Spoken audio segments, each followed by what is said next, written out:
name's Elise Button. I graduated from my PhD in July 2018, so just this year. And my PhD was on clinical indicators which identify that a haematology patient is at high risk of deteriorating and dying. I'm working in 2 jobs. Half the time I'm working as a nurse researcher in cancer care services. I lead and support research across the service line, and I'm also developing my own postdoc program of research. I never thought I would be able to do public speaking.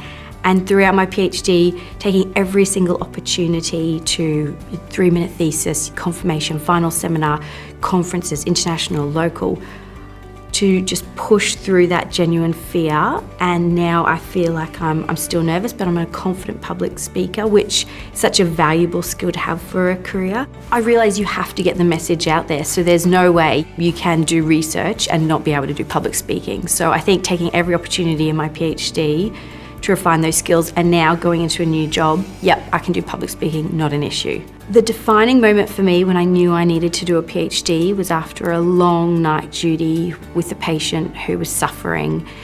And as a ward nurse, I felt that I didn't have the knowledge and the power or the evidence behind me to improve that patient's care. And I remember in my undergrad, one of my teachers saying, the best way to challenge the system is to create new knowledge, bring it back to the system and say, you can't argue with this. This is evidence now. During my PhD, I took every opportunity to learn as many skills as I could. So thesis writing is one, but all the others, statistical analysis skills, project management, managing a budget, writing grants, manuscripts, EndNote skills, every opportunity to pick up on all those skills that I knew would be important and I knew I'd learn later.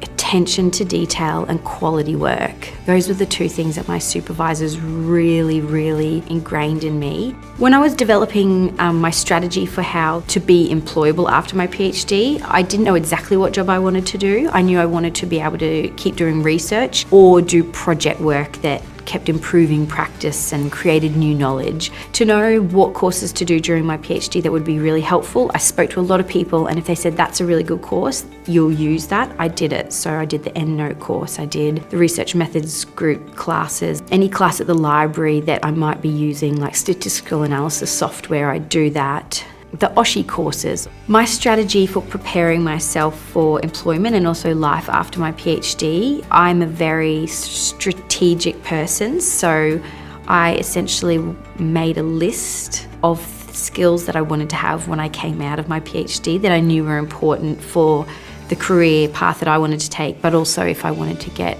postdoctoral fundings. The QUT Network continues to be so valuable to me postdoctorally, maybe more now than during my PhD, because I now feel people expect me to know what to do. I don't have those second weekly meetings with my supervisors, linking in with the research team that my PhD sort of stemmed from. I call them sometimes just for advice and help, I debrief, but also developing collaborations for postdoc applications as well. So I don't think I would be able to do it if I didn't have the support of the research team from QUT.